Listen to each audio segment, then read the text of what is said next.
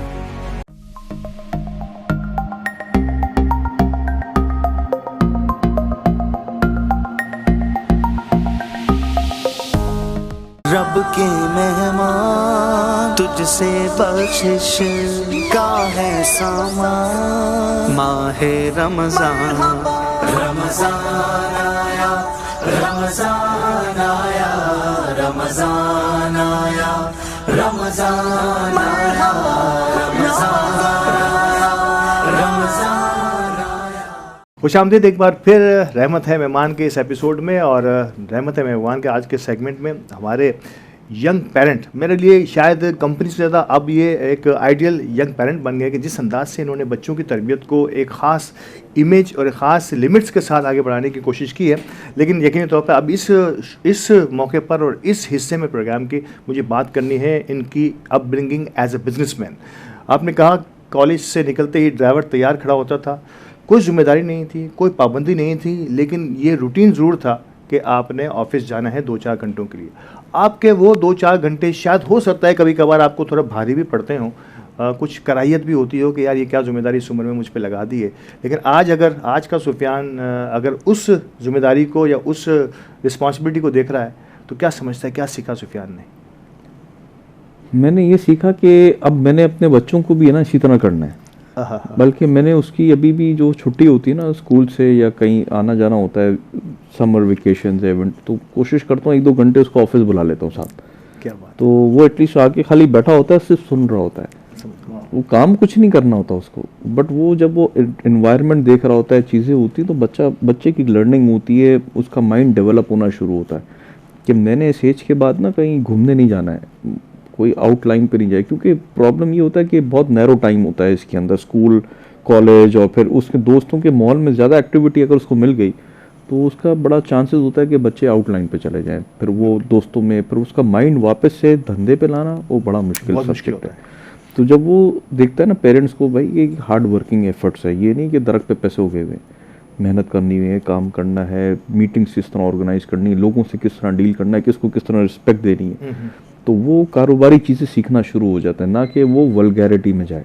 तो ये एक बड़ी इम्पोर्टेंट चीज़ सीखी। अच्छा, लेकिन क्या आप बच्चों को ये स्पेस, अगर मिसाल के तौर पे परसों ही हमारे प्रोग्राम में एक मेहमान आए थे, उन्होंने अपने ट्रेडिशनल बिजनेस से हट के कुछ करने की कोशिश की, अल्लाह पाक ने इनिशियली थोड़े से मुश्किलात ज़रूर होती हैं ट्रेडिशनल बिजनेस से निकल के, अगर किसी बच्चे में, ये मैं उन बच्चों के लिए बात कर रहा हूँ जो ट्रेडिशनल बिजनेस में किसी भी वजह से नहीं आना चाहते, शायद उनका शौक ना हो, तो आप समझते हैं कि एज एन पेरेंट भी उनके उस फोकस को, नो डाउट जो इनिशियल स्टेज पर है, बिजनेस तो हर किस्म के एक ही जैसे होते हैं ना, उनकी ट्रेडिशनल, उसकी डायमेंशंस अलग होती हैं, तो एक बिज़नेस की जो बेसिक्स हैं वो तो सीखने के लिए बेशक आता रहे, लेकिन अगर वो चाहता है कि उसको किसी और लेवल का या किसी और अंदाज का सॉफ्टवेयर की तरफ जाना है, किसी हार्डवेयर की तरफ जाना है और कोई बिजनेस ऐसा, तो आप समझते हैं कि एज एन पेरेंट्स भी ये स्पेस देनी चाहिए बच्चों को? देखिए, बिल्कुल देनी चाहिए, इसमें कोई हर्ज नहीं, और बच्चे को पूरा उसका स्पेस देनी चाहिए, उसका टाइम देना चाहिए, उसको जो उसके इंटरेस्ट का काम है ना उसको करने देना चाहिए।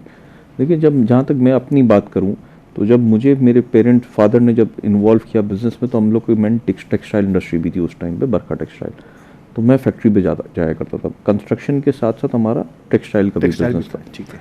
तो रियल एस्टेट में मेरा इतना बहुत ज़्यादा इन्वॉल्वमेंट नहीं था, फिर फादर ने कहा इसमें आना है इसमें आ जाओ, टेक्सटाइल में जाना है इसमें जाओ, कोई और काम करना है उसमें जा सकते हैं, कोई ऑप्शन वो नहीं था। तो फैक्ट्री भी लगाई, उसका भी काम देखा, बट जब कंस्ट्रक्शन के काम में आए तो उसमें ज़्यादा इंटरेस्ट डेवलप होना शुरू हो गया, तो उसमें खुद बाय चॉइस हम आए, ये कोई बाइंडिंग नहीं थी अल्हम्दुलिल्लाह माशाल्लाह, बट जब वो आए, इंटरेस्ट दिया, काम करना शुरू किया, तो आहिस्ता आहिस्ता फादर ने क्या किया कि डेलीगेशन ऑफ पावर्स देने शुरू कर दिए, अब अपने डिसीजन लेने शुरू करो। जब डिसीजन लेना शुरू किया ना तो ज़्यादा मज़ा आना शुरू हुआ। आप एज ए पेरेंट अब ये काम करना शुरू किया, मेरे फादर ने कि अब वीक में एक दिन आना शुरू हो गए, पुराना ही बंद कर दिया, 4-4 में हमने कहा भाई आओ तो से ऑफिस डिस्कशंस करनी, मीटिंग करनी, तो उसमें आने शुरू हो गए। अब वो भी कहते हैं कि अब कुछ चीज़ें तो फ़ोन पे मशवरा करो, कि जब तक आप खुद ड्राइविंग सीट पे नहीं बैठोगे, डिसीजन नहीं ओन करोगे ना, तो आप लोग सीखोगे। ये अप्स एंड डाउन्स जो है उसका पता नहीं चलेगा। भले गलत डिसीजन लो, नुकसान होगा या कोई गलत डिसीजन होगा ना, तो अगली दफ़ा के लिए आपको अंदाज़ा होगा। बोले जब तक मैं बैठा हूँ ना, दफ्तर पे आऊँगा, आप लोग डिसीजन नहीं लोगे, मुझसे पूछते रहोगे। ये बड़ा इंपॉर्टेंट भी है बीइंग अ पेरेंट, कि बच्चों को फ्री हैंड दे दो, उनको खुद दो, धंधा कहीं नहीं जाएगा, नुकसान करेगा ना, वो सीखेगा तब जब वो डिसीजन लेगा। पावर तो उसको, जब तक उसको फ्रीडम नहीं मिलेगी, पावर नहीं मिलेगी, तो जब आगे एक्सेल नहीं कर पाएगा। ये ट्रू बात है, ये सच्ची बात है नाज़रीन। जब भी आपको स्पेस मिलेगी, आप इस स्पेस पे कुछ ना कुछ करने की कोशिश करेंगे, अच्छा या बुरा तो यकीन तौर पर ये खुद ही खुद रिकवर हो जाता है। 1977 में ये ग्रुप आपका बनता है, आपकी कंट्री बिल्डर्स डेवलपर्स की बुनियाद रखी जाती है। आज का मुबे 46-47 साल, 50 साल होने को आए, मैं ये कहूँ। और 50 साल में ये बिल्डर एंड डेवलपमेंट इंडस्ट्रीज जो है वो शायद इंटायरली चेंज हो गई। मैं कहता हूँ 360 डिग्री चेंज हो गया है। एक ज़माने की बिल्डर्स और आज के बिल्डर्स में देखा जाए, अगर वाकई वालिद साहब से पूछा जाएगा तो ये सवाल और भी बड़ा सवाल हो जाएगा। आपका एडजस्टमेंट आज के दौर की इस बिल्डिंग कंस्ट्रक्शन इंडस्ट्री को अगर आप देखते हैं तो आप समझते हैं कि इसमें मज़ीद अभी बहुत कुछ बाकी है जो करना है अभी दुनिया के हवाले बिल्कुल बाकी है अल्ताफ़ भाई। 1977 में सबसे पहले मेरे फादर ने जो प्रोजेक्ट शुरू किया नायाबाद में नूर सेंटर के नाम से, वो आज बिल्डिंग कायम है अल्हम्दुलिल्लाह। माशाल्लाह। तो ये जीता जाता तक सबूत है। उसके बाद बेतहाशा बिल्डिंगें बनाई, कोलंबस टावर बनाया क्लिफ्टन पे, वो भी 1992 में के अंदर बिल्डिंग बनाई। उसके बाद बेतहाशा और बिल्डिंग्स काफ़ी बनाई, कंट्री के नाम से इस वक्त रिसेंटली काम कर रहे हैं। और पिछले 3-4 साल में बहुत तेज़ी से चेंज आई है रियल एस्टेट इंडस्ट्री के अंदर। पहले कराची के अंदर ना 15-18 स्टोरी एक हाई राइज बिल्डिंग कहलाती थी। इस वक्त कराची में बेतहाशा बिल्डिंग 30+ स्टोरीज पे जा चुकी है और ग्राउंड प्लस 50 स्टोरीज भी बन रही है। अच्छा, जब ग्राउंड प्लस 30 स्टोरी या 35 इसके ऊपर जब बिल्डिंग जानी शुरू होती है ना तो उसके अंदर टेक्नोलॉजी का और चीज़ों का बहुत चेंज है। ग्राउंड प्लस 24 तक बिल्डिंग और है, 24 से ऊपर एक हाई राइज का एक अलग मयार है। और मैंने ये देखा है कि लोगों ने अपग्रेड बहुत किया है कंस्ट्रक्शन इंडस्ट्री के अंदर, और मॉडर्न टेक्निक्स और अपग्रेडेड और अच्छी बिल्डिंग्स, वो बिल्डिंग जो हम इंटरनेशनली दुबई वगैरह में या अच्छी जगह पे बाहर देखते हैं, उस स्पेसिफिकेशन उस स्टैंडर्ड पे बन रही है। जैसे कि हमने कंट्री ग्रुप ने आज से 6 साल पहले होम ऑटोमेशन के साथ सिस्टम बिल्डिंग्स को हैंड ओवर किया, जिसके अंदर एलेक्सा का सिस्टम था, गूगल ऑपरेटेड स्विचेस थे, पूरे कर्टन से लेके लाइट से लेके। अब आहिस्ता आहिस्ता और भी बिल्डरों ने उसको इनहेरिट किया और अच्छी डेवलपमेंट के साथ दिया। लोगों ने उसको बड़ा अप्रिशिएट किया। और अब हम जो नई जो चीज़ों पे जा रहे हैं वो इसके मजीद और सर्टिफिकेशन। अच्छा, एक और जो टेक्नोलॉजी की आपने बात की है, तो मैं बड़ी एक यूनिक सी चीज़ आपकी बिल्डिंग्स में, आपकी बनी हुई कंस्ट्रक्शन में मैं देख रहा हूँ कि आपने एलईडी का एक इम्पैक्ट देना शुरू किया, जैसे बुर्ज खलीफा, खैर वो तो एक अलग ही इम्पैक्ट है, लेकिन आपने इनिशियली कोशिश ज़रूर की है। पाकिस्तान में इस किस्म की बिल्डिंग्स बहुत कम नज़र आई, आपने पहला तजुर्बा किया मेरा ख्याल, और नो डाउट वो कामयाब तजुर्बा है कि कोई भी शख्स कहीं से भी गुजर रहा हो, अगर उस पर्टिकुलर एरिया से गुजरता है कि वो ब्रिज से उतर के जैसे ही वो दाखिल होता है क्लिफ्टन के एरिया के अंदर, तो 1-2 घूमती हुई टावर्स के ऊपर बिल्डिंग है, हर एक को याद रहती है। तो नो डाउट क्योंकि कम है तो याद भी रहेगी। आप समझते हैं कि ये एक बड़ा अच्छा तजुर्बा रहा आपके लिए? जी अल्हम्दुलिल्लाह, ये बहुत अच्छा तजुर्बा रहा और अल्लाह ताला ने इसकी वजह से बड़ी इज्जत भी दी। देखें, एक शहर को एक डिलीवरी भी करनी, खाली हम अगर प्रॉफिट टेकिंग करते रहे ना और डिलीवरी ना करें तो वो बनता नहीं है। मैंने जब ये प्रोजेक्ट किया ना तो मैंने कहा आपको ऐसी चीज़ भी करें जो इस शहर को वैल्यू एडेड भी करे ना। तो पहले कराची मशहूर था कि रोशनियों का शहर था, तो अब मैंने ये कहा कि कोई एक ऐसी नई जिद्दत भी लाएगा। तो बाहर एक लाइटों का फसाड सिस्टम, जैसे बुर्ज खलीफा पे देखा, बड़ा इंस्पायर हुए उन चीज़ों से। तो कराची के अंदर हमने किया, ठीक है उस लेवल पे नहीं है वो काम, बट ये कि एक कराची के हवाले से एक बहुत अच्छा काम हुआ। और उसमें हम 14 अगस्त हो गया, कोई नेशनल डे हो गया, कोई इवेंट्स आते हैं, ईद का, रमज़ान का, तो हम उस पर वो एनिमेशन चेंज करके रमज़ान मुबारक, ईद मुबारक, ये सारे इवेंट्स को हम सेलिब्रेट करते हैं अल्हम्दुलिल्लाह।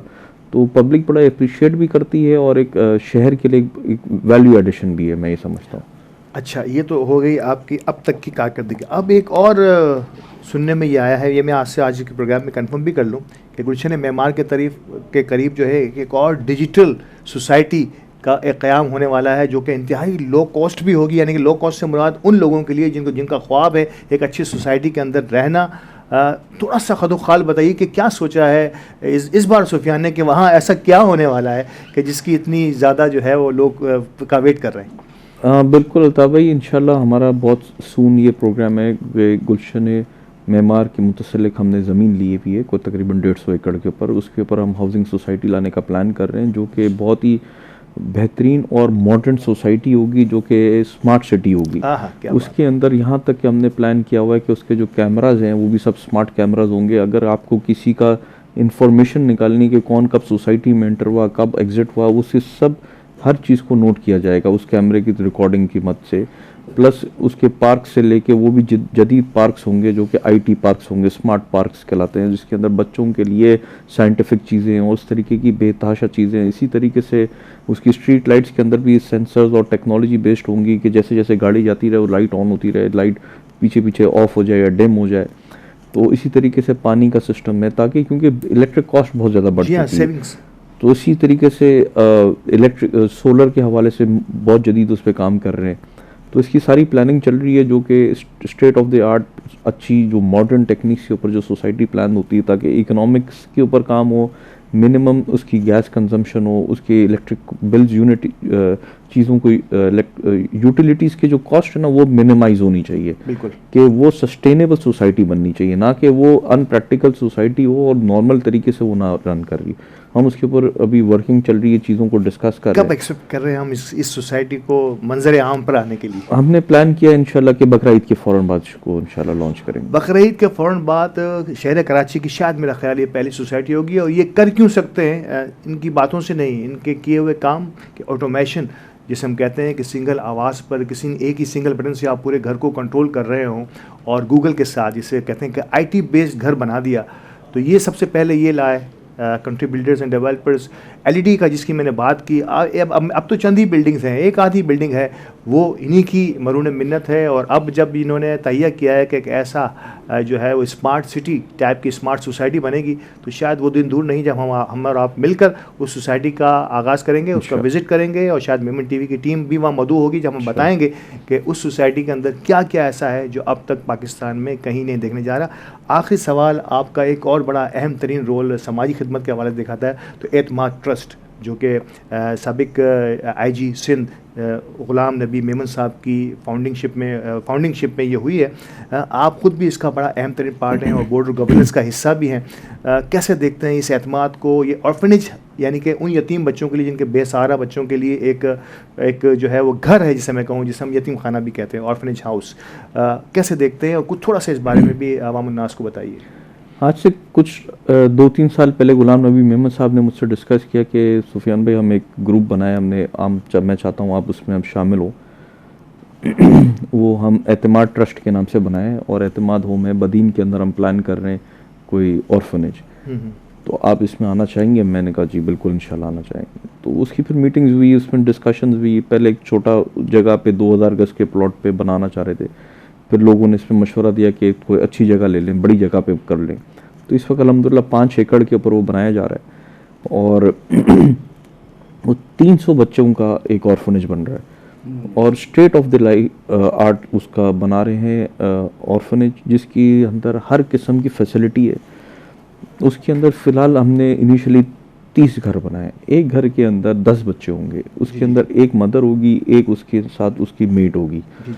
उस मदर का काम होगा उन 10 बच्चों की परवरिश करनी, जिस तरह के वो अपने घर में अपने बच्चों की परवरिश करती है। उसके अंदर क्वालिफाइड और ट्रेंड मदर्स होंगी जिनको हम उसको एम्प्लॉय करेंगे, और उसका काम ये होगा कि बच्चों को सुबह उठा के स्कूल भेजना, तैयार करना, उसका हाँ बिल्कुल नाश्ता करा के उसको स्कूल भेजना, उसके बाद वो स्कूल से घर आए, उसका लंच तैयार हो, लंच कराना। क्या बात है।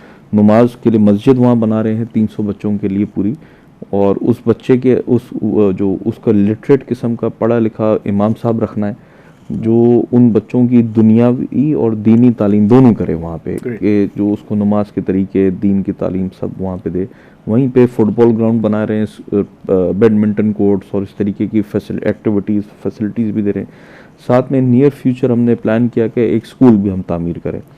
इस वक्त की जो अरेंजमेंट की हुई हमने, वो सामने बदीन कैंट बिल्कुल सामने लगता है, वहाँ पे APS school, army public school के, इनिशियली हम उस स्कूल के अंदर बच्चों को लेके जा रहे हैं। और इसके अंदर कमो बेश लागत इस वक्त 450 मिलियन रुपीज़ पाकिस्तानी उसकी कंस्ट्रक्शन हो चुकी है। ग्रे स्ट्रक्चर्स उसके सारे रेडी हैं, उसमें टाइल लग चुके हैं, खिड़की दरवाजे का काम शुरू है। मेरा ख्याल है अगर फाइनेंशियल फंड्स थोड़े से और बेहतर हो जाएंगे तो हम इस साल इसको कंप्लीट करके, और इस साल ही बाय दिसंबर, बिफोर दिसंबर इंशाल्लाह उसको ऑपरेशनल करना है। इस वक्त तो तकरीबन 70 के करीब बच्चों की हमारे पास रिक्वेस्ट उनकी तरफ से आ चुकी है, और इसमें सबसे पहले जो प्लान किया है कि उन बच्चों को लेना है कि जिन बच्चों का दोनों पेरेंट्स ना हो और वो डिज़र्विंग बच्चे हो, और ये ऑल ओवर पाकिस्तान है। सेकंड प्रेफरेंस ये होगी कि उन बच्चों को लिए जाए कि जिनका फादर ना हो, सिंगल पेरेंट हो। तो इस तरीके से उसकी सेग्रीगेशन, फ़िलहाल हमने बच्चों को, लड़कों को रख रहे हैं, ठीक है। उनकी तालीम करेंगे 15-16 साल तक की, उसके बाद वो उसको अपने ओन पे उसको कोई इतना हुनर सिखा दें कि उसको हाई स्कूल में जाना है, जो भी है कि वो अच्छी तरह।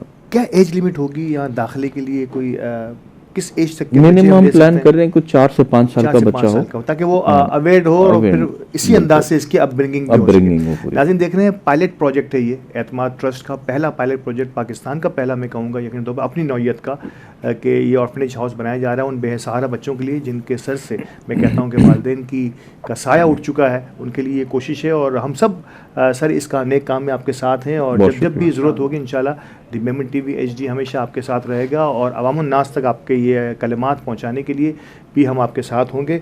और अब नाज़रीन कराम प्रोग्राम में यकीनी तौर पर इख्तिताम की तरफ गामज़न है। मैं एक बार फिर दिल की गहराइयों से मशकूर हूँ सुफियान भाई, आपका बहुत बहुत शुक्रिया, आपने वक्त निकाला हमारे साथ इस पहर में हमारे साथ मौजूद हैं। और क्योंकि प्रोग्राम तो ख़त्म हो रहा है लेकिन इस प्रोग्राम के इख्तिताम पर हमारे बदर मुनीर साहब की नात ना हो, बदर मुनीर कादरी साहब की, तो हो नहीं सकता कि हमारा प्रोग्राम इतनी कामयाबी के से हमकिनार हो पाएगा। तो सर मुझे इजाज़त दीजिए इस प्रोग्राम के इसी नात के साथ, और नात के लिए मैं मुल्तमिस हूँ बदर मुनीर साहब से। नज़र करता हूँ आप इतना नेक जज्बा लेकर चल रहे हैं। उनका मंगता हूँ जो मंगता नहीं होने देते, उनका मंगता हूँ जो मंगता नहीं होने देते, उनका मंगता हूँ जो मंगता नहीं होने देते। मेरे आका मेरे आका मेरे आका हमें रुसवा नहीं होने देते, उनका मंगता अपने मंगतों की वो फहरिस्त में रखते हैं मुझे, अपने मंगतों अपने मंगतों अपने मंगतों अपने मंगतों की वो फहरिस्त में रखते हैं मुझे।